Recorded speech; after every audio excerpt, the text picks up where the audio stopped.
მოგესალმებით, მეტრონომის სტუმარია ფსიქოლოგი ნონა ხიდეშელი. გამარჯობა ქალბატონო ნონა, მადლობა მობრძანებისთვის. გამარჯობა, მადლობა მოწვევისთვის. დღევანდელ რეალობაში სიტყვები, შფოთვა, სტრესი, ემოციური გამოფიტვა თითქმის ყოველდღიური განხილვის თემაა. ხშირად ამას უკავშირებთ უბრალოდ ყოველდღიურ სტრესს, ზოგჯერ დეპრესიას, მაგრამ სად გადის რეალური ზღვარი ამის განსაზღვრა ზოგჯერ გვიჭირს. რა არის ნორმალური რეაქცია ცხოვრებაზე და რა ხდება მაშინ, როდესაც ჩვენი ფსიქიკა, სხეული გვაძლევს სიგნალს, რომ რაღაც ცვლილებაა საჭირო. როგორ შევამჩნიოთ სიმპტომები დროულად და რა არის გამოჯანმრთელების გზა? პირველ რიგში რომ განსაზღვროთ რა არის შფოთვა ფსიქოლოგიურად და როგორ მოქმედებს ეს ჩვენს ტვინზე და სხეულზე. საინტერესოდ დაიწყეთ წეღან თქვით საინტერესო ფრაზა რა არის ნორმალური რეაქცია ცხოვრებაზე. ნორმალური რეაქცია, ჯანმრთელი ფსიქიკის რეაქცია ცხოვრებაზე არის მიიღო ცხოვრება ისეთი როგორიც არის. აი ხვდებით ხა ამას რო წამოყვეთ. აი ეს მიუღებლობა რომ ჩვენი გონება ვერასოდეს ვერ იღებს ცხოვრებას ისეთ როგორიც არის. შემდეგ უკვე წარმოშობს აი თქვენს რაც ჩამოთვალეთ დეპრესია, შფოთვა, ნევროზი და შემდეგ უკვე უფრო და უფრო ღრმად მიდის. შფოთვა არის მდგომარეობა ფსიქიკაში, როდესაც შენ განიცდი მუდმივ განგაშს. აი რაღაცა გაუცნობიერებელ განგაშს, ანუ ხშირ შემთხვევაში, როდესაც შენ ხა კონკრეტული რაღაცა შესაძლოა საჯარო გამოსვლისთვის ემზადები, რაღაცას გეგმავ, იქ შფოთვა ნორმალური მდგომარეობა ხო, ან რაღაცა გამოცდებისთვის ემზადები, ან პაემანზე მიდიხარ, მაგრამ აი, როდესაც უკვე ისაზღვრება შფოთვა როგორც ფსიქოლოგიური პრობლემა, ეს არის შფოთვა, რომელიც გრძელდება განგაში, მოდის არსაიდან, ანუ ქრონიკულად გრძელდება. ხო, ან მაგალითად საღამოს საათებში, ან ზოგს პირიქით დილით რო იღვიძებს, მაშინ აქ ესეთი განგაშის შეგრძნება, შემდეგ აი პანიკური შეტევები რო შემოდის, რომ ვერ მიდის ვერსად, ხო? შესაბამისად, ეხლა მე მაინც მოდი რა ცოტა სიღრმიდან ვიტყვი, იმიტომ რომ ეს არის სიტყვები, შფოთვა, განგაში, დეპრესია, ეს არის სიტყვები, ხვდები, რომელზეც რაღაცა წარმოდგენები დაგუგლავათას რამეს ამოიკითხავ ადამიანი და დღეს ეს ანუ ყველამ ვიცით ინფორმაციული წდომაა. მაგრამ აი გავყვეთ იმას რა, ეს ძალიან მნიშვნელოვანია, როგორ ვუყურებთ სამყაროს, იმიტომ რომ ყველაფერი არის ხედვა. ანუ თქვენი ხედვა შეიძლება გამოიწვიოს დეპრესიული აღქმა, ნევროზული აღქმა, შვიდი აღქმა, ანუ ერთი და იგივე მოვლენა ორმა ადამიანმა შეიძლება აღიქვას სრულიად საწინააღმდეგოდ. რაზეა ყველაფერი დამოკიდებული? ჩვენს გონებაზე. ანუ ჩვენ ვართ იდეებით განპირობებული გონება გვაქვს, ხო, იდეებით სავსე, თეორიებით სავსე, როგორი უნდა იყოს ცხოვრება. აი, წეგან რო ვთქვით, რომ სოციუმიც გვთავაზობს რაღაც ნორმებს. რა თქმა უნდა, სოციუმი აღზრდა, კულტურა, განათლება, წესები, ტრადიციები, მოდა იმ ეპოქის, ხო? რელიგიაც გვიდგას. რელიგია თავისთავად იდეოლოგია უდიდესი და უზარმაზარი, რომელიც ძალიან მოქმედებს ადამიანის გონებაზე, ხო? შესაბამისად, მოდი 10 წერტილად დავიტოვოთ, ერთ მხარეს მიიღო სამყარო ისეთი როგორიცაა.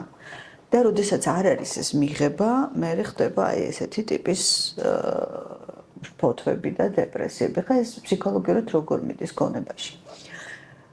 ჩვენ გვაქვს ესეთი განსაზღვრული იდეა ცხოვრებაზე, ესე გაგვზარდეს ჩამოგვიყალიბეს. აი მაგალითად ესეთ უბრალოდ მაგალითს მოვიყვან რა. ბავშვი, რომელმაც ამთავრებს სკოლას, არის აბიტურიენტი და მან იცის, რომ აუცილებლად უნდა გახდეს სტუდენტი, ემზადება, ну რაღაც ტრალივალი დადეს. იცის, საიდან იცის, ახლა არ მიყვება ამას რეფლექსიით, იცის, იმიტომ რომ ეს არის ნორმა, მისი ყველა მეგობარი აბარებს, ოჯახი ელოდება რაღაცას ამისგან, ხო? და ბავშვს აქვს, რა თქმა უნდა, შფოთვა, სტრესი გამოსდებზე და ну მოხდა ისე, რომ ну შეიძლება ვერ ჩააბაროს, ხო, რაღაცა საგანში, მე შეიძლება ეს ბავშვი გახდეს ძალიან წარმატებული და ჩვენ უამრავი ესეთი ადამიანები ვიცით, ხო, რეალურად. მაგრამ მის თავში ინგრევა ყველაფერი. ეხლა რა იწვევს ანგრევას? აი როგორ მოქმედებს გონებაზე? რო არა იდეა, რომ შენ აუცილებლად სტუდენტი უნდა იყო, თუ არა და ეს არის სირცხვილი, ეხლა იმან ჩააბარა, ის გჯობია, შედარებებთან მივედით, ხო?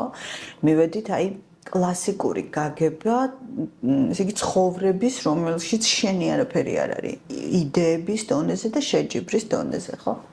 და შესაბამისად, ეხლა ეს გადაიტანეთ ნებისმიერ რამეზე, ხო? აი ასაკობრივად ეწყება ხშირად ეს განგაში ოჯახის შექმნასთან ადამიანს, ხო, დაუშვათ თუ არა რაღაცა კონკრეტული ასაკი, შვილი, რომელიც შეიძლება ხო არ იყოს ჯერ და იცით რა არის ეს რომ არ იყოს ესე ჩალაგებული როგორც იდეებად, ეს რა თქმა უნდა შეიძლება სურვილები იყოს, მაგრამ ეს არასოდეს არ გამოიწვევს დეპრესიას, შფოთვას, პანიკურ შეტევებს, განგაშს ხვდები, მაგრამ ეს რომ ხვდება კედელს, რომელსაც ქვია შენი განპირობებული გონება და შენ ხარ სოციუმის ნაწილი და შენ ვერც კი წარმოგიდგენია გაბედო ფიქრის ხვანაირად, ანუ დაიწყო ფიქრი, რომ რატომ უნდა ვიცხოვრო ესე? ვერც კი ბედავ ამას, იმიტომ რომ იმდენად სწრაფია ტემპი სკოლაში იდეები, მე ოჯახი, მე ნათესავები, მე მეგობრები, მე მეზობლები, მე შეყვარებული, ну რაღაც ნათესავები როგორც ხდება. და შენ ხარ აი სულ სიჩქარეში, რომ ეხლა ის მოასწრო და დაფიქრების საშუალება არა გაქვს, ხვდები? ეხლა ხან აი 18 წლის გოგონასთან მქონდა საუბარი და აი ეს ამ კუთხით წავიყვანებ და გაფართოებული თვალებით მიყურებდა, ანუ მიხვდა ბავშვი, რომ რაღაც ისეთ ტერიტორიაზე შევიყვანე, სადაც ის არ შესულა, არც უფიქრია, რომ საერთოდ შეიძლება ცხოვრება დაგეგმო ისე, რომ თუ არ ხარ მზად ამ ეტაპზე უნივერსიტეტისთვის, წახვიდე იმუშაო 1 წელი. თუ არ იცი რა გინდა, არ არის აუცილებელი, რომ ჩააბარო, იმიტომ რომ ვიღაცამ მოგაწოდა იდეა, რომ ეს პროფესია კარგი და შეგიძლია დაელოდო, იფიქრო, აირჩიო. აი რა დოზით დავიწროვებულია ჩვენი ფსიქიკა, ადამიანს ძალიან თავისუფალი რო გონია თავი, ხო? მოცემული მდგომარეობით ჩვენი ცნობიერება არის აი ძალიან ვიწრო, ძალიან შეზღუდული, გამომწყდეული ამ საზოგადოების აზრში. ეს საზოგადოება თვითონ თავისთავად შედგება ცალკეული ინდივიდებისგან, მაგრამ თუ ეს ცალკეული ინდივიდები ყველა დაუფიქრებელია და განიცდის ამ ეგრეთ წოდებული აზრის გავლენას, რაც მე მონსტრი ხდება, უკვე რაღაც აპარატი ხდება, ხო? რა თქმა უნდა, ეს არის უკვე ჯგუფი გაუცნობიერებელი ადამიანების, რომლებიც ფიქრობენ, რომ ყველაფერი მოასწრონ, იმიტომ რომ აი ადამიანებს ხო მუშაობ ინდივიდუალურად, ყველაფერი აქვთ, კარიერა აქვთ, ну, შემოსავალი აქვთ, შვენიერი გარეგნობა აქვთ, მაგრამ სულ შფოთვაში არიან, იმიტომ რომ ვერ მოასწრეს, აბა ეხა გათხოვების დრო, აბა ეხა შულის გაჩენის დრო, აბა ეხლა ისე არ გამოდის, აბა ეხა ბიჭი მოსწონს, მაგრამ ეს რაღაც კრიტერიუმებს ვერ პასუხობს.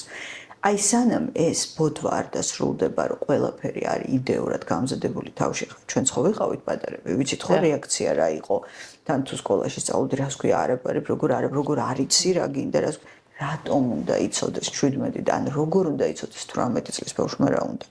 აბსურდია ხო? საერთოდ აზრზე არ ხარ, პირველი შეჯახება გეწყება შენს არაცნობიერთან. ეს არის გარე მოვლენები, რაშიც ჩვენ ეგო გადავარდნილია და არის მეორე რეალობა, შენი არაცნობერის უზარმაზარი ოკეანე, შენი ფსიქიკის კონსტრუქცია შინაგანი, რომელიც თავისას ითხოვს და იწყება უკვე მისი დაჯახება შენს გონებასთან, ანუ არაცნობიერს უნდა შენში არსებული ჭრილი თუ არქეტიპები გაცნობიერდეს, რაღაცა პიროვნება, რომელსაც ძინავს. იმისთვის ვის ძალია ჩვენ უნდა მოვასწროთ ჯერ სოციუმისთვის ცხოვრება. აი ეს არის ყოველგვარი დეპრესიების, შფოთვების, რა ვიცი, ნევროზის რეალური როგორ უნდა გათავისუფლდეს ჩვენი გონება? შეიძლება ითქვას, რომ რაღაცნაირად, როდესაც ვიბადებით, ვიზრდებით, შემდგომ ჩვენი გონება ერთგვარად დაპროგრამებულიც არის, რაღაც ილუზიებს ვქმნით და ამ ყველაფრისგან გათავისუფლება როგორ ხდება და როდის ვიწყებთ ჩვენი რეალური მეს გაცნობას? იცით რა არის? პირდაპირ გეტყვით, რომ თუ გადავხედავთ კაცობრიობის ისტორიას, საუკუნეები, არც ვიცით რამდენი წლის არის ხო კაცობრიობა რეალურად, ხა რაღაც ვარაუდებია. ვერაფრისგანაც ვერ განთავისუფლდა ადამიანი, ხო, ანუ იცვლება ტექნოლოგიები, წინ მიდის ცხოვრება, რაღაცა ესეთი ვითარდება, მაგრამ ფსიქიკაში არაფერი იცვლება, ხო, ადამიანი არის ისევ ჩაკეტილი, ისევ გაბოროტებული, ისევ შფოთვაში, ისევ შეშინებული, დაბალი თვითშეფასებით, ისევ ცდილობს, რომ მოიხვეჭოს, წაართვას, დაჩაგროს, დაამციროს, ანუ ვასკვნით, რომ ეს არ შეცვლილა ადამიანში, ხო? შესაბამისად, შეგვიძლია ვთქვათ, რომ შეიძლება ვერც კი განთავისუფლდე, თუ არ დაიწყე ფიქრი. ანუ როცა ჩვენ ცხოვრებაში გამოწვევა დგას, რაღაცა გინდა რაღაცას წინააღმდეგობა ვერ აღწევ, ვერ ახერხებ და მაინც ტრიალებ წრეზე აქ თუ არ გაჩერდი და ყველა შენს წინ არსებული პროეცირებული გარემო ეს იქნება ღალატი, ეს იქნება ვიღაც მენტორი, ეს იქნება რაღაცა გაუმართლებელი სიყვარული, ეს იქნება სამსახური, რომელსაც ვერ იტან და პროფესია, რომელსაც ვერ იტან, ეს მთელი ეს ნეგატიური კასკადი და თუ დააკვირდებით, რატომღაც სულ ნეგატიური მიღება აქვს გონებას ყველაფრის. ანუ არასოდეს კმაყოფილი არ არის რა. ოცნებობ ჩააბარო რაღაც მედიცინაზე მე სწავლობ და ხვდები რომ არ გინდა ვერ იტან, ოცნებობ იურიდიულზე სწავლობ და ნუ ხე სტატისტიკას გიყვებით ხო ადამიანებს. შესაბამისად უნდა გაჩერდე შეძლო ცოტა ხანი დააკვირდე შენ თავს და კითხო რომ აი რა გინდა რატო შფოთავ აი როდესაც სხვათა შორის ეს განგაში მოდის შფოთვის ხო არის ახლა მეც მქონია ეს ცხოვრებაში ადრე და ვიცი რა სიმპტომები აქვს ხო უნდა გაჩერდე და დააკვირდე შენი არაცნობიერი მუდამ გესაუბრება მე ერთი რამ ვერ გავიგე იცით აი ადამიანები ძალიან ამბოლო დროს აი თქვენ თქვით რომ აი თქვენ ლექციებსაც უსმენო დიდი ხანია და არაცნობიერზე უკვე ძალიან ბევრი ფიქრი დავიწყე. ამას უსმენენ, მაგრამ საერთოდ ამ ინფორმაციას კითხულობენ, მაგრამ რომ მიტრიალდებიან, თითქოს ფიქრობენ, რომ ცხოვრება ცალკეა და აი ეს ცნობიერი არაცნობიერი გაცნობიერება ცალკეა. აი ზუსტად. აღმოსავლეთში ამბობენ გზის ცოდნა და გზაზე სიარული ორი სხვადასხვა რამეა. თუ არ გაჩერდა ადამიანი და რეალურად ამ შფოთვების თუ შიშების წინ არ დადგა და არ თქვა რომ აი რა ხდება, რა უნდა, რა მესხმის თავს გონებაში. არაფერი არ გამოვა. ხო, მაგრამ ეს გაცნობიერება ხო საკმაოდ რთული პროცესია, ჩვენ არ ვიცით რა გველოდება არაცნობიერში და შეიძლება ძალიან დიდ ტრამვასაც ინახავდეს ის და აი როგორ უნდა მოხდეს აი თანდათან როგორ უნდა მივიდეთ ამ პროცესამდე ისე რომ არ თქვენ შეიძლება ეხა ექიმთან არ წახვიდეთ იმიტომ რომ ორგანო გაქვთ დაზიანებული და არ გითხრათ ექიმმა რომ იცით რა თქვენ ღვიძლს აქვს პრობლემა ეს რას ცვლის ანუ მსირაქლემას პოზაში ყოფნა რას ცვლის აუცილებლად ეს ფსიქიკა არის შენი როგორც ძრავა შენ ფსიქიკა თუ არის დაშლილი პიროვნება არ არის შენ შეიძლება ღვიძლზე იმკურნალო, ფილტვზე იმკურნალო, გულისაც კი ინერგავენ, მაგრამ ფსიქიკა თუ დაიხლიჩა, ჩამოიხლიჩა, შენ აღარ ხარ, მიხვდე? საერთოდ აღარ ხარ რა. ხარ რაღაცა ესეთი მარტივმაურებლებად დაშლილი. შესაბამისად, მე ვფიქრობ, რომ თუ რამეა პრიორიტეტული ეს არის ეს დაკვირვება. დაჯექი და შენში ცხოვრობს რაღაც გაუცნობიერი ტრამვა, გადმოიხადე იმ რა. იცით რა არის ესეთი სტრუქტურა აქვს არაცნობიერს. როდესაც შენ ამას თვალს არიდებ, შენს რაიმე თვისებას, შენს რაიმე ტრამვას, შენს რაიმე კომპლექსს და არ გინდა დანახვა, ის აუცილებლად დაგიტრიალებს ამას სხვადასხვა кейსების სახით. იქნება ეს სიყვარულში გამოვლინდება, კოლეგაში, მეგობარში, სამსახურში, პოლიტიკაში, სულ ერთია. და შენ ფიქრობ, რომ სულ ერთი და იგივე ტიპის პრობლემები გვხვდება წინ. ეს ნიშნავს, რომ შენ კი არ გებრძვის არაცნობიერი, ცდილობს, რომ გაცნობიერდეს, ცდილობს დაგანახოს, რომ შენ თუ აი ამ კონკრეტულ ტრამვას არ ამოიღებ, ეხა არ შეხედავ და შემდეგ არ გაუშვებ, მიიღებ, ხო, მიიღებ შენს იმ ტრამვაში შენს თავს, რომ დაუშვათ ну აი სადღაც დავიჩაგრე, სადღაც დამობულინგე, სადღაც დამაკლდა სიყვარული, ხო? რაღაც ბავშვობაზე ვარ ძალიან ჩაცეკლულები, ეს რაც კარგი იდეა გახდა დავაბრალოთ ყველაფერი ბავშვობას, იმიტომ რომ აწმყოში არ ვიმოქმედოთ რა. და შესაბამისად შენ თუ ამას არ ამოიღებ, არ დაინახავ და არ მიიღებ, რომ ხო, აი ეს მოხდა. მე ვიყავი სუსტი, მე მაკლდა სითბო, აი ამ რეალობაში მოვედი. ეხა რა ვშვები? ანუ ვრჩები რაღაცა ესეთი დრამა ქვინი რომ ვაიმე და ვაბრალი იმას, იმათ დედას, მამას, ვიღათ ბებიას, ბაბუას, კლასს, სკოლას, თუ ვიაზრებ რომ აი ამ რეალობაში ვცხოვრობ და მე უფრო მეტი მოდის. გადახედეთ ხალხო კაცობრიობის ცხოვრებას. ნორმალური რამე იყო ამაში. ეს არის ისტორია ომების, ისტორია ჩაგვრის, ისტორია რაღაცა ძარცვის, წაგლეჯვის, ხო? წყობები იცვლებოდა, მაგრამ არასოდეს არ იცვლებოდა ექსპლუატაცია ადამიანის, ხო? ანუ აი ამ სამყაროში რატო ელოდები რომ რაღაცა დაგხვდებოდა 64? ხო, მოხვედი, იმიტომ რომ ის ადამიანები, ვინც იყვნენ შენი ბიოლოგიური მშობლები, შენი კლასელები თუ მეგობრები თუ რამშლობა, ისეთივე ტრამვირებული, სუსტი, გაუცნობიერებელი ადამიანები იყვნენ, როგორც შენ. აი ხა მე მაგალითად როგორ გამოვედი ცი ბავშვობის ტრამვებიდან, მქონდა სერიოზული რაღაცა ერთი кейსი. აი ნუ ჯერ ეს кейსები ვაცნობიერე და ბოლოს მივედი, დავიწყე ჩემი თავის დანახვა. ანუ ჩვენ ვხედავთ როგორ გვატკინეს. მაგრამ შეიძლება ის ვერ ხდება რომ გატკინებდე ის ხო არაცნობიერად გაკეთებული და ბავშვები უმეტესად არ არიან ხო ცეთი ცნობიერი არსებები დასრულებზეც კი კითხვის ნიშნებს დავსავდი. მე დავიწყე ფიქრი ჩემზე ხვდები, მე როგორი ვიყავი, ჩემი ხასიათით. რამდენ ადამიანს შეიძლება ვატკინე ისე რომ ვერც მივხვდი იმ მომენტში, ჩემი ტემპერამენტით, ჩემი ამბიციურობით, თუნდაც იმით რომ ძალიან ესეთი მოქნილი გონების ბავშვი ვიყავი და ძალიან სწრაფად რაღაცებს ვაკეთებდი, ვხტებოდი სულ წინ, ხო? ну ამას ჩემ დაუნებურად ვაკეთებდი ხო და აი ამ кейსიდან დავიწყე მე ამოსვლა თან სწავლობ ფსიქიკას ხვდები რომ აი შენ არის ხო მეგობარი მოვა გეუბნება რომ იცი რა შენ რაღაც დოზით მე აქ ჭკუნავ გაუგნებული უყურებ მართლა გულწრფელად როცა ხდება იმას ვამბობ რომ მე როდის როგორ გამარჯობა ესე იგი შენც აკეთებ რაღაცას ისეც რომ აზრზე არ ხარ, იმიტომ რომ ყველას არ აქვს შენი ტემპერამენტი, ყველას არ აქვს შენი გონება, ყველა არის სხვადასხვანაირი, ხო? სხვადასხვა ფსიქოტიპები და ეს ძალიან ნორმალურია. და აი, როდესაც დავიწყე მე ჩემი თავის დანახვა, რომ მე ჩემი თავი, ჩემი ხასიათით, ჩემი სიჯიუტით, ამბიციურობით, ხო, ვიყავი, მქონდა ეს ყველაფერი, რამდენ ალბათ აი შედარებით დაბალი ისეთი იმ წუთას რომ ბავშვს ენერგია ნაკლებად ქონდა გამოსული მერე ყველა ვითარდება სხვადასხვანაირად ხო ალბათ რამდენიმე მეთქი ესე დავჭკუნე ან დავჭრილი ან რაღაცა და აი ამ кейსიდან ამოვედი ხვდები და ამან ყველაფერი გაათანაბრა და გააქრო მივხვდი რომ ჩვენ ხშირად და უმეტესწილად იმდენად არაცნობიერად ვატარებთ ამ თვისებებს ამ ჩვენს წვდიაც ვეძახით მხოლოდ იმიტომ რომ არის გაუცნობიერებელი ამას სულ ვაკონკრეტებ აქ რაღაცა ის მისტიკური არაფერი არ არის და მე დავიწყე ადამიანების გაგება, მიღება და ვაღიარე ჩემი სისუსტე რომ მე სულ არ მინდოდა ეს მაგრამ გამომდიოდა იმიტომ რომ აი ტემპი მქონდა აღებული როგორც გვაქვს ხო ტემპი ბავშვებს რომ დავაი აბა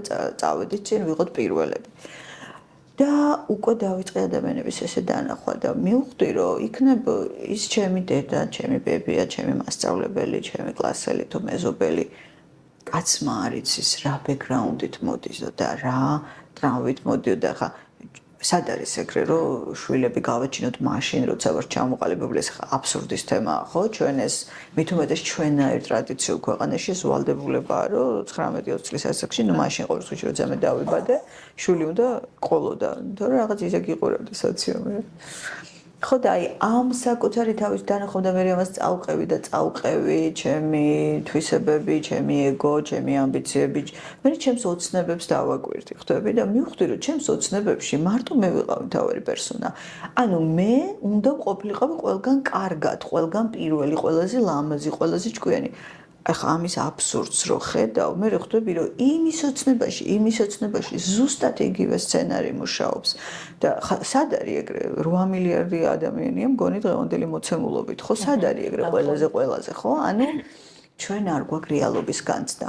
ჩვენ არ გვაქვს არ შეგვიძლია ერთმანეთის მოსმენა, ჩვენ ვუსმენთ ჩვენს იდეებს, ჩვენ ვუსმენთ ჩვენს ოცნებებს და მე თუ არ გამოვიდა იქ რომ ვიყავი ყველაზე პირველი ტრამვირებული წამოვედი რომ რას ქვია მე ეს ვერ შევძელი თვითშეფასება დამივარდა და ჰო მივიღოთ ხალხო მივიღეთ ჩემი თავი ეხა უკვე სიბერესაც ვიღებ ხვდები რაც იყო აი წარმოუდგენელი თემა მართლა გეუბნები 30 წლის ასაკში მეგონა რომ არასდროს არ დაუბერდებოდი აი გონება რო არიღებს ხო ხდები ისევე როგორც სიკვდილი ხო მუდმივად გონია რომ ეს არის რაღაც რომელიც სხვას ემართება და შენ არ გაგემართება და უცებ დედა აღარ გყავს უცებ მამა აღარ გყავს უცებ მეგობარი აღარ გყავს უცებ ხვდები რომ შენი გარეგნობა იცვლება, ენერგია აღარ გაქვს, ნაოჭები მოდის და ხვდები რომ ეს ის რეალობაა, რომელსაც შენი გონება კატეგორიულად არ იღებ და ასაკობრივი კრიზისი რო უდგებათ, აი ესეთი ცნობილი ფრაზა რა არის ასაკობრივი კრიზისი, იცი? იმდენად აი ეს ტემპი გაქვს, ახალგაზრდა ენერგია, შენი მიღწევები და უცებ მიდიხარ ისეთ ასაკში, რომ სარკეში რო იყურები, ხვდები რომ ის ენერგია აღარ არის, შენი ფორმები იცვლება, უცებ აღმოჩენ რომ შენს უკან 20 წლის გოგოები, ბიჭები დგანან, რაღაც უფრო ენერგიულები, უფრო ესეთი ფრეშები. აქედან იწყება ასაკობრივი კრიზისი, ხვდები რომ ვერ მოასწარი, იმიტომ რომ 20 წლის ასაკში გეგონა რომ 40 წლის ასაკში უკვე რაღაც ოლიმპოზე უნდა ყოფილიყავი. აი ეს ბოდვა საკუთარ თავს არ ვეჩვევით ხოლმეცემულობას. განპირობებული გონების, რომელიც სავსეა წიგნებში წაკითხული ფრაზებით, მოსმენებით, იმით, ეს ანგრევს ადამიანს. იმიტომ თქვი, ყველაფრის თავი და თავი არის ხედვა.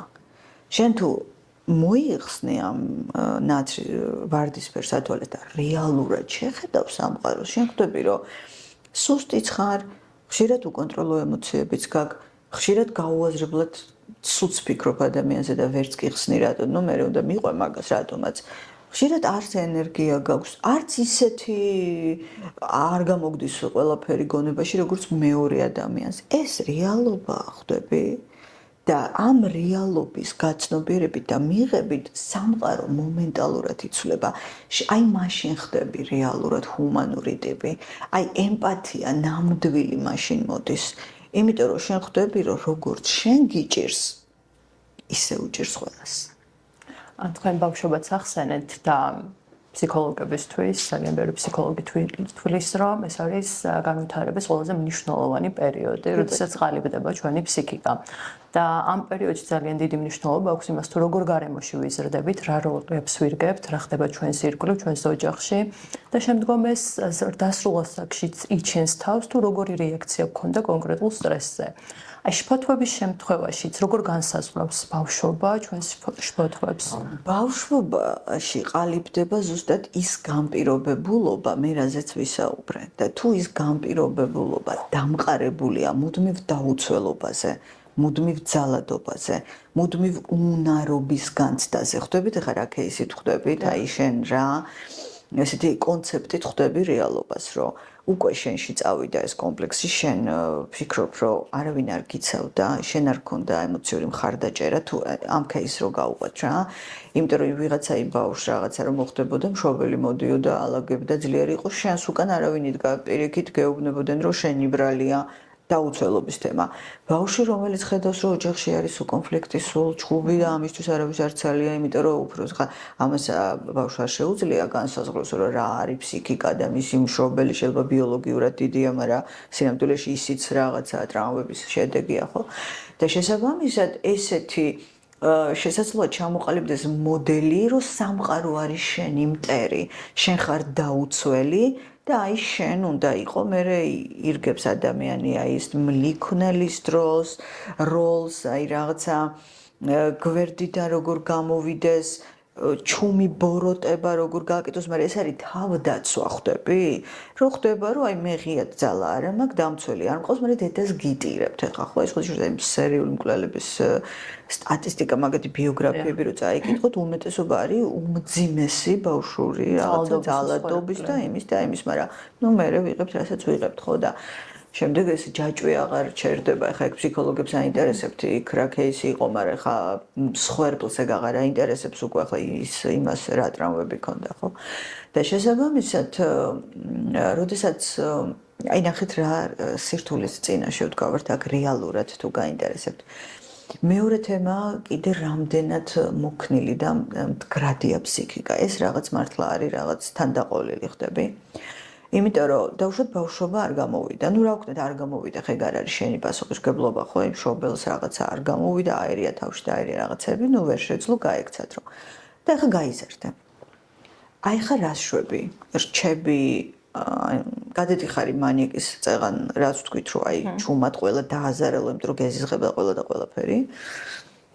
თუ რჩები რაღაცა მსხვერპლის პოზაში, რომ აი მე აი რაღაცა საწოდავი და მე როგორ არ მიმართლებს და მე ეს ხოთიშის მოძალადი და მსხვერპლი ეს ცნობილი კაპმანის სამკუთხედი ერთი და იგივე ერთი მონეტის ის არის რაღაცა მოძალადე მსხვერპლი და მხსნელი ერთი მონეტის სამი გამოსახულება სამი მწვერვალი რაც ესეთი პოზა და ეხლა აქ ვაწყდებით ესეთ რამეს იცი როდესაც ეხმარები ადამიანს გამოჯანმრთელებაში თუ რა თქმა უნდა გადაწყვიტა რომ დახმარება ჭირდება მერე მეორე ახალი პრობლემა იწყება რამდენად მიმღებია მისი გონება მიხვდით აი ეს კიდე ცალკე თემა ისე ბნელა ადამიანის ეს ტვინიც კი ხო აბსოლუტურად შეუსწავლელი ფენომენი ხო იკვლევენ ხა ეს საკისებული ნეირონები რო აღმოაჩინეს კიდე ძალიან წინ წავიდა ხო რაღაც ფსიქიკაში აბსოლუტურად ბნელა აი საიდან რა შიში ამოხდება რა კომპლექსი ამოხდება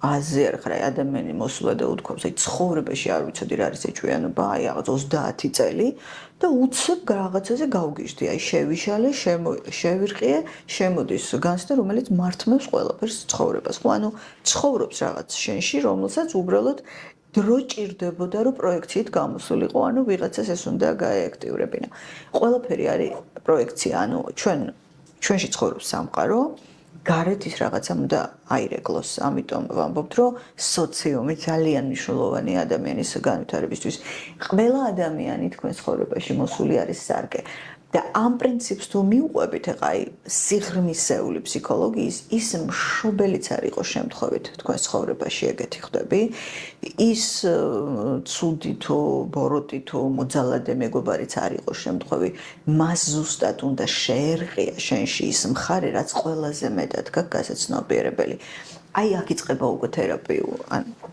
თერაპიული დახმარება რასაც გამთლიანება ქვია ფსიქიკის მაგრამ აქ არის მეორე ეტაპი რასაც მე უყურებ ადამიანებში ვინ როგორ იღებს ამ ყველაფერს თუ არის გონება უფრო ძლიერი უფრო მდგრადი ის მოყვება ფიქრობს თუ არ არის იქ ძალიან იწელება ეს ყველაფერი დროში აქაც ვერაფერს ვერ გააკეთებ მოკლედ როცა ვეხებით ფსიქიკას იმხელა გამოქვაბულის წინაშე ვდგავართ აი მონსტრებით დასახლებული რომ არავინ იცის და თქვენ თქვით წეღან საინტერესო ფრაზე რომ არ ვიცი მე იქ რა დამხდება როცა არასნობიერში ჩავდივარ მანდ ერთი გამოსავალი გაქვს უნდა ადგე და ჩახვიდე აი ეს არის მითოლოგიური გმირი უნდა გქონდეს კი და მზაობა აი მითოლოგიური გმირი ეს ხო არქეტიპია ადამიანის არა ჩვეულებრივად მითოლოგიური გმირი ეს არის რომელიც ამბობს რომ მე არ ვიცი იქ რა დამხდება წვდიადი ქაოსი მაგრამ მე იქ შევდივარ იმიტომ რომ ხვდები რომ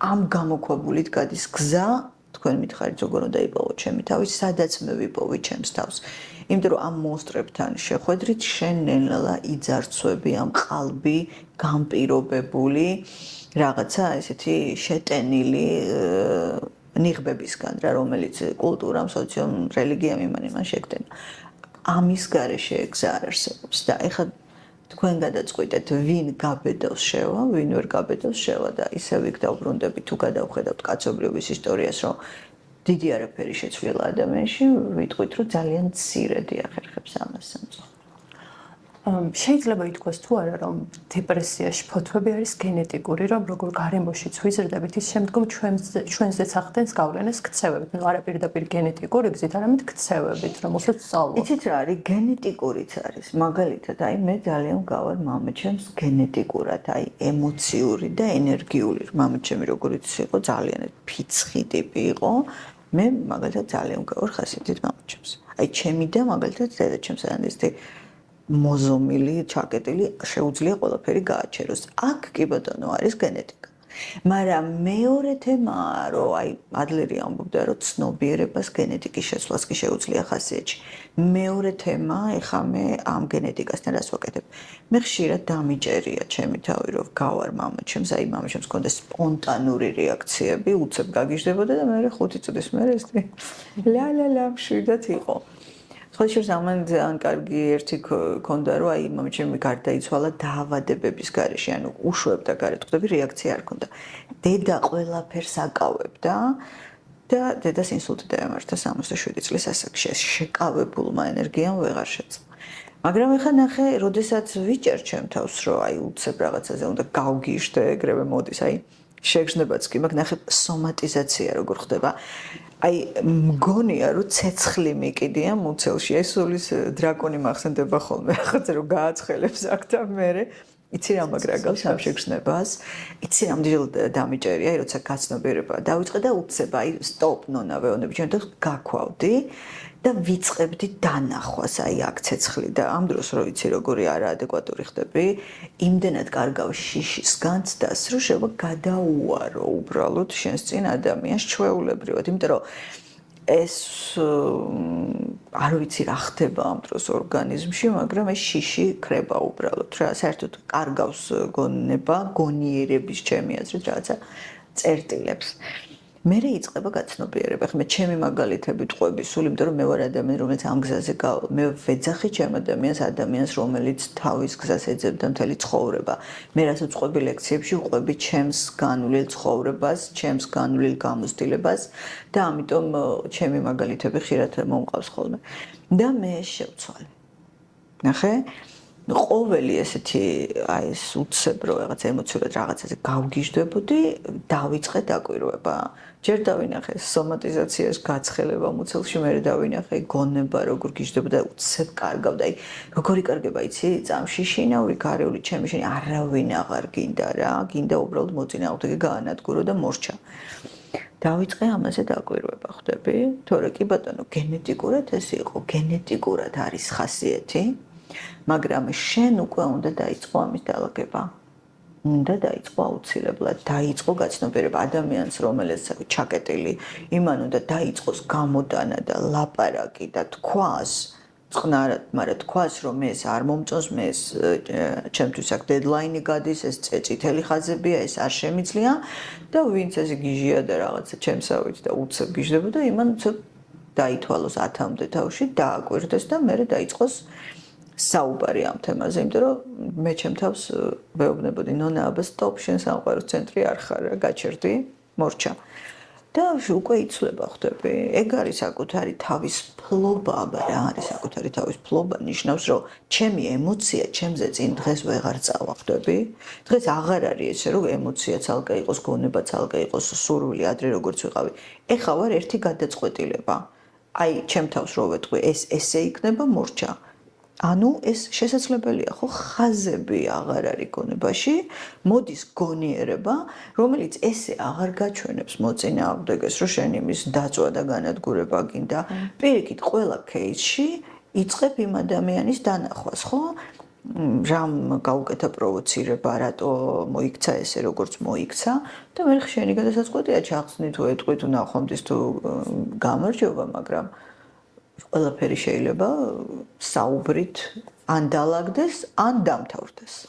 დეპრესიაზეც რომ ვისაუბროთ, ადრე შეიძლება ითქვას, რომ ამ თემას არ განიხილავდნენ ასე საჯაროდ, საკუთარ თავში იკეტებოდნენ, მაგრამ დღეს თითქოს ტრენდად იქცა და ადამიანები უბრალოდ უხასიათობასაც კი დეპრესიას უკავშირებდნენ და რა არის რეალურად დეპრესია რომ განგვიმარტოთ? მაგას ესეთი აქვს, რომ ეს სიმპტომები, ეს უხასიათობა, ეს ბერნაუთი, ეს არაფერი არ მინდა, არაფერი უნდა გაგრძელდეს სადღაც 3 კვირიდან ზემოთ და უნდა იყოს მუდმივი, ხვდები, პერმანენტული.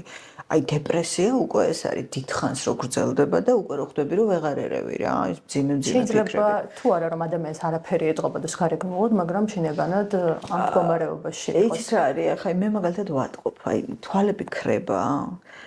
თითქოს ადამიანს აი სულ ერთი ხდება მისთვის ყველაფერი, თითქოს აი უნდა და არც უნდა мотиваციას კარგავს. საერთოდ აღარაფერი უნდა იწვეს რაღაც კედელს უყუროს. ახლა თუ ახლოს არ იცნობ ადამიანს და ჩვეულებრივი ადამიანი შეიძლება ვერ შეატყოს, მაგრამ თუ კარგად იცნობ ადამიანს, ამას აუცილებლად მიხვდები. ახლა დეპრესიას რო ამბობენ, მაგ ეს ჩვეულებრივი სიტყვაა და მე მესმის აბსოლუტურად რო ამბობენ, მაგრამ ეს არ ნიშნავს რომ ტრენდია და ეს არ ნიშნავს რომ ადამიანებს უხარიათ ეს რო აქვთ. ახლა ისევ იქიდან ამოვდივარ. თუ კი მე არ ვიცნობ ჩემ ფსიქიკას და არ მაქვს ეს ძალა, რა ვქნა ეხა რომ ვექცევი ამის გავლენის ქვეშ. რა ვქნა ეხა რომ ვერ ვცვლი ხედვას, მე ხომ არ მინდა ეს. მაგრამ ეხა სიტყვის მასალად რო ხმარობენ, ეს მესმის ხვდები, მასე ეხა ადამიანები ვამბობთ, აი მე იცი ვგიჟდები, მაგრამ ხო არ ვგიჟდები, ეს არის რაღაცა სიტყვა, ესე ხმარობენ. შეიძლება იყო უხასიათოდ ყოველდღიურობა და ეს არ არის დეპრესია, ეს არის რაღაცა ადეკვატური შენი გონებისთვის ადეკვატური, იმიტომ რომ რეალობა არის აბსოლუტურად მოდი ესე ვთქვათ, ბევრი ჭეშმარიტება არის ერთი რა. ანუ ჭეშმარიტება შეიძლება დავარქვათ სრულიად გაცნობიერებულ აი დასრულებულ ფსიქიკას, სადაც არაცნობიერი აღარ არის ამ თავის დემონებით და როდესაც შენ რეალობა გაქვს ის რომ აი მაგალითად მოდი ავიღოთ ნებისმიერი რელიგიური ადამიანი თავის რეალობიდან იყურება. მისთვის ის ათიმცნება თუ ის მუსლიმანური თუ ინდუსური თუ რაღაცა რაც არის ხო ებრაელებს თავისი რელიგია აქვთ იქიდან დანახული სამყარო არის მისთვის რეალური. მაგრამ ჩვენ ვერ ვიტყვით რომ ფსიქიკისთვის ეს არის რეალური, ხვდები? და ამიტომ სადაც არის გაჭედილი რა იდეებითაც არის სავსე ადამიანი ზუსტად ისე უყურებს ყველაფერს და ეს რომ შევაჯამო ეხა და ის რჩევასავი თუ ადამიანებს ვეთყვი ესე მოდით ხალხო ყველა თქვენი იდეა ყველა თქვენი პრინციპი ყველა თქვენი იდეოლოგია ხედვა ჩამოყალიბებული დააყენეთ კითხვის ნიშნის ქვეშ და დაფიქრდით რომ იქნება არ არის ესე თქვენ როგორც ფიქრობთ ისე იქნება არ უნდა იყოს ესე ყველაფერი იქნება მაინც ესე შავი ან თეთრი არ უნდა იყოს სამყარო ხო უბრალოდ რაღაცა შეატრიალეთ ხედვები საკუთარ თავში ჩაიხედეთ თუ არ გამოგდით არ უშავს გადაუხვიეთ მიიღეთ თქვენი რაღაცა кейსი ნუ დაარქმევთ სახელებს წარმატებული ლამაზი უშნო აი ეს სორტირება კლავს კიდე ადამიანს ხვდები რაღაცა მოდა როგორია ლამაზი ქალი და დღეს შეხედავ და პლასტიკური ქირურგიისგან ადამიანებს ვეღარ არჩევ. აბა ეს ნორმალურია. ერთი ცხვირი, ერთი ჭუჭი, ერთი ტუჩი, ერთი თვალი. ეს რა არის? იმდენს რომ დაემსგავს.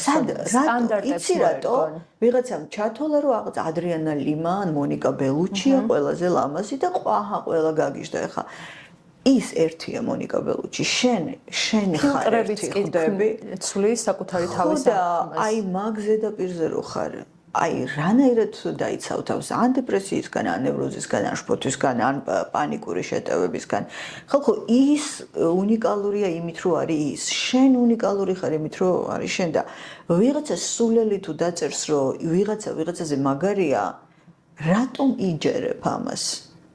რატომ უსმენ საერთოდ ამ შედარებებს, ამ რაღაცა იდეალი რაღაცა სტანდარტი, აი ეს ბოდვა უნდა დააყენო კითხვის ნიშნის ქვეშ ხოდები, რას გიშვება იდეოლოგია, როგორ გინადგურებს ნერვებს ყოველდღე. და თქვი რომ კიდია რა, არ მაინტერესებს, მე ვარ მე მაგ ჩემზე მნიშვნელოვანი ჩემთვის ვინ უნდა იყოს თიკან, თქვენზე მნიშვნელოვანი თქვენთვის ვინ უნდა იყოს. დილით რომ ვიღვიძებ, მე მაინტერესებს მე რა მინდა, ის კი არა ნუტრიციოლოგმა რა თქვა, ან ვიღაც იოგამ რა თქვა, არა, აი მე რომ ვიღვიძებ, ეგრევე ვეკითხები, ნონავე შენ რა გინდა, ხარ ის ხასიათზე ხარ. აი ნონას რაც უნდა, ის არის ნონასთვის ჭეშმარიტება. всё, მორჩა. აი ამან მომიტანა მე საკუთარი თავის, აი გაფართოება თითქოს მიხვდი ვეღარავინ ვეღარ იჭრება ჩემს გონებაში და მე არ მაინტერესებს რას ფიქრობენ ნონაზე იმიტომ რომ ნონასში ბღავში უნდა შეხვიდე მაშინ ისევე როგორც თიკას არ უნდა აღელვებდეს რას იტყვიან მასე მარტო თიკა მიცის დილით რომ იღვიძებს რა შეგრძნებით იღვიძებს და თიკა უნდა წაყვეს მაგ შეგრძნებას და უნდა რაც მას მოწონს და მას უნდა და მას აძლევს განცდას რაღაც ენერგიულობის ის უნდა აკეთოს აი ამას ქვია ძალა ძალიან დიდი მადლობა ქალბატონო ნონა საინტერესო და ინფორმაციული იყო და დარწმუნებული ვარ ბევრ ადამიანს დაეხმარება კონკრეტული პრობლემის გაცნობიერებაში